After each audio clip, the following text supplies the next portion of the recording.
पांचवें चरण का चुनाव कल यानी कि 20 मई को समाप्त हो गया। ये आम चुनाव अपने आप में कई मामले में खास है। आपने देखा कि कैसे मुद्दों से शुरू हुआ चुनाव कैसे भटका है, कैसे आरोप प्रत्यारोप का दौर चला है, कैसे एक पार्टी दूसरे पार्टी को कोसते रही है, जनता को लुभाने की कोशिश की है, हर वो दांव पेच करने की कोशिश की है जो एक पार्टी कर सकती थी। लेकिन अब मुश्किल से मुश्किल 15 दिन बचे हैं, जिसमें ये साफ 15 दिन से भी कम बचे हैं, जिसमें ये साफ हो जाएगा कि कौन सी पार्टी जो है वो बाजी मार ले गई है, कौन सी पार्टी को जीत मिल गई और कौन हार गया। लेकिन अभी मैं आपको जो बताने आई हूँ वो ये बताने आई हूँ कि कल जो पांचवें चरण का चुनाव समाप्त हुआ वहाँ से एक खबर सामने आई, यानी कि आज सारण जिले से खबर सामने आ रही है कि दो पार्टियों के बीच में झड़प हुई, जिसमें 3 लोगों को चोट लगी है, 1 लोग घायल हो गए हैं, 1 लोगों की मौत हो गई है, 1 लोग जो है वो घायल है। और ये पूरा मामला सारण जिले का है, जहाँ से तेजस्वी की बहन रोहिणी आचार्य जो है वो चुनाव लड़ रही थी। अब आरोप ये है कि रोहिणी जो है वो चुनाव में बूथ पर गई थी, देखने के लिए गई थी कि क्या कुछ वहाँ पर हो रहा है, वोट के जो परसेंटेज हैं वो कितने हैं, क्या हैं, ये सब कुछ वो देखने गई थी। लेकिन वहाँ पर हो गई झड़प। वहाँ पर क्योंकि वो विपक्षी पार्टी से हैं और भाजपा के कुछ कार्यकर्ता वहाँ पर मौजूद थे, वहाँ पर कुछ नारा वारा लगा। रोहिणी आचार्य ये आरोप लगा रही हैं कि उनको गाली दी गई, उन पर भद्दे कमेंट किए गए, उन पर कुछ लोग जो है वो उन पर जो है वो गंदी गंदी गाली जो है उनको दे रहे थे। इस तरीके का रोहिणी आचार्य जो है वो आरोप लगा रही थी। सोशल मीडिया पर हमें भी एक वीडियो मिला, हम चाहते हैं कि वो वीडियो आपके साथ साझा करें। हालांकि उस वीडियो में कुछ ऐसा दिख नहीं रहा है जिसमें रोहिणी आचार्य ये आरोप लगा रही हैं कि उनको गाली दी गई, उनको जो है वो भद्दे कमेंट किए गए, इस तरीके का उस वीडियो में नज़र तो नहीं आ रहा। लेकिन ये वीडियो आखिरी है, इसका दावा भी हम नहीं कर रहे। हो सकता है कि जो वीडियो शूट हुआ है या जो वीडियो हमारे हाथ लगा है उससे पहले भी बहुत कुछ वहाँ पर हुआ हो और बहुत कुछ होने के बाद वो वीडियो शूट हुआ हो, या वो वीडियो के बाद भी बहुत कुछ हुआ हो। ये वीडियो पहला और आखिरी है, इसका दावा हम नहीं कर रहे, लेकिन ये वीडियो आप देख लीजिए। रोहिणी आचार्य आ गई है बूथ छापने के लिए और 4 बजे बूथ नहीं छपाएगा, बूथ नहीं छपाएगा, बूथ नहीं छपाएगा, बूथ नहीं छपाएगा, बूथ नहीं। आप जाइए, आप बूथ नहीं छपाएगा, आप जाइए, बूथ नहीं छपाएगा, आप जाइए।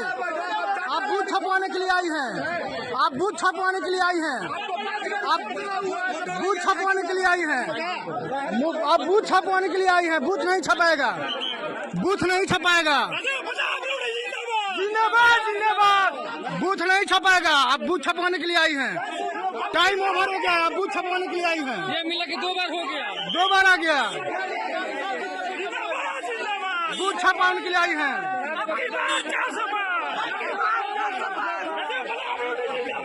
बूथ छपवाने के लिए आई हैं। बूथ नहीं छपाएगा, बूथ नहीं छपाएगा, आप जाइए, आप जाइए, बूथ नहीं छपाएगा, जाइए आप, बूथ नहीं छपाएगा, जाइए।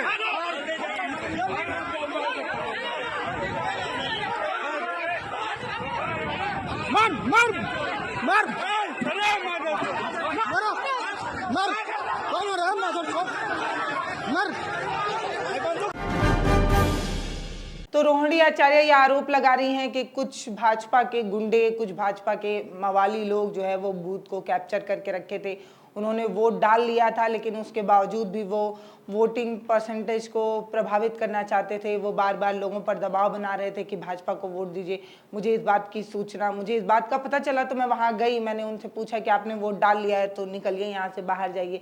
उसके बाद उन लोगों ने मेरे ऊपर कमेंट किए, मुझे गालियाँ दी। इस तरीके का आरोप रोहिणी आचार्य लगा रही हैं। अब रोहिणी आचार्य क्या कह रही हैं वो भी सुन लीजिए। कैसा देखते हैं छपरा में जिस तरीके से जो घटना, ये लोग पूरे भाजपा वाले लोग डरे हुए हैं। लोकतंत्र की हत्या की जा रही है, हमें न्याय चाहिए। हमारे 3 कार्यकर्ता को गोली मारी गई है, जिनमें से 2 की मौत हो गई है, तो हमें न्याय चाहिए। ये सब भाजपा वाले गुंडे हैं, उनको सबक मिलना चाहिए, उनके ऊपर FIR होना चाहिए। प्रशासन से हमारी मांग है कि इन सबको गुंडों को पकड़ करके जेल में डालना चाहिए। इनके ऊपर शाम में क्या हुआ? आप भी कल गए थे, उस समय आपके सामने बूथ पर हंगामा हो रहा था। एज अ कैंडिडेट हमको अधिकार है हर एक बूथ पे, आप लोग भी सब कोई थे मेरे साथ, वहाँ पे हम बूथ लूटने गए थे देखने के लिए कि कितना पोलिंग हुआ, क्या हुआ।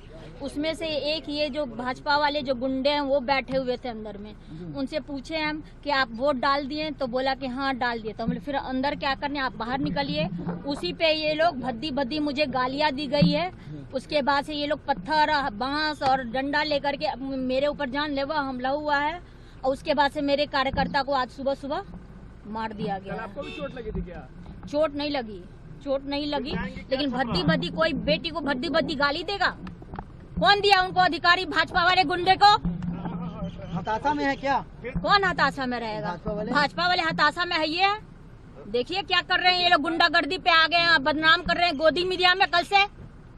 ये पूरा मामला जब सोशल मीडिया पर टूल पकड़ने लगा, आज सुबह से ही ट्रेंडिंग टॉपिक बना हुआ है। लोग जो है वो न्याय की मांग कर रहे हैं। ये कह रहे हैं कि चुनाव तो भैया हेल्दी तरीके से ही होना चाहिए। आरोप प्रत्यारोप का दौर तो चलता ही है अब, क्योंकि लोकतंत्र है, कई पार्टियां हैं, तो एक दूसरे पर ताना जो है वो कसे जाएंगे। लेकिन अभी के हालात सारण जिले के जो हैं वो ये हैं कि 2 दिन के लिए इंटरनेट पूरी तरीके से ठप कर दिया गया है। पूरे इलाके को जो है वो छावनी में तब्दील कर दिया गया है। एक पूरे पुलिस बल को तैनात किया गया है। सारण के अभी के हालात ठीक नहीं है। हालांकि जो वहाँ के डीएम हैं, जो एसपी हैं और जो तमाम लोग हैं वो शांति व्यवस्था बनाने की मांग कर रहे हैं जनता से, और ये कह रहे हैं कि हालात अभी काबू में हैं। और लेकिन तब भी इंटरनेट जो है वो बंद कर दिया गया है वहाँ पर। इस तरीके के हालात हैं। अब इस पर तेजस्वी यादव क्या कहते हैं वो सुनिए। तेजस्वी यादव ये कह रहे हैं कि ये कुछ और नहीं, हार का डर है, हार का खौफ है, जिसकी वजह से लोग बौखलाए हुए हैं और इस तरीके का कदम उठा रहे हैं। सुनिए क्या हुआ। लिए सुबह सुबह की 2 लोगों की गोली मार के हत्या की गई है। ये चुनाव के बाद की ये घटना है और प्रशासन के लोगों से हमारी बात हुई है।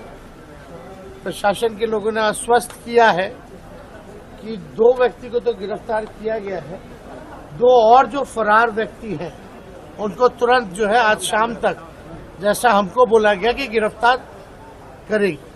और हम भी प्रशासन से चाहते हैं कि जल्द से जल्द वैसे लोगों को गिरफ्तार किया जाए।